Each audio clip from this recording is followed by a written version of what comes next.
Now, I want to talk to you today about performance. When you're online and you're in an online meeting, you have got tech battling you. You're not a fully real, alive person for the audience. You're just a head and shoulders on a screen, one or two dimensional. And it means that people are more likely to get more bored more easily.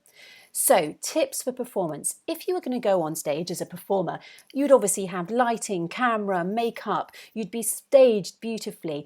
So, replicate all that to as much as you can to a certain degree online. Spend some time at the very least getting the camera, the position of your screen right. Get yourself in the right place on the screen and look into your own eyes. Have your eyes certainly in the top third of the screen so that that's what everybody else gets, this lovely view of you framed.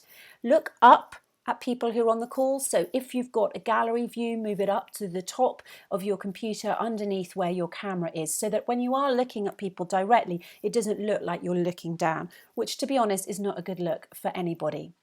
Keep your notes, if you're the speaker, open on the screen. You've no need to be looking down at the notes on your lap. They can have them on the screen. And again, keep them as close to the camera as possible so that your eyes stay in the right place.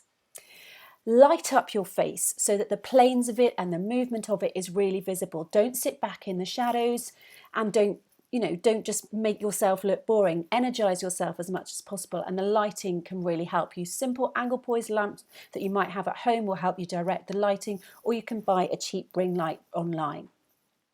Now, think about what's behind you. Think about the background. Is it attractive? Is it distracting? We've certainly seen some really bad examples at the moment, particularly if you've watched some of the Skype videos that journalists have been doing. People haven't thought about what's behind them, and it's distracted us from what they're saying.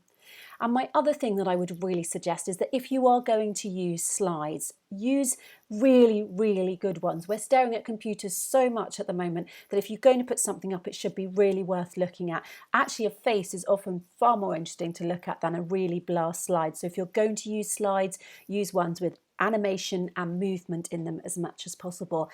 And the final point I would make is people are, as I've said, staring at computers all day long. I think it's more important now that your speech is concise and short and to the point, no waffling. If you were going to deliver an hour in person, cut it down to 40 minutes, no more online. And I think actually 20 minutes is the maximum that you should be aiming for. Good luck.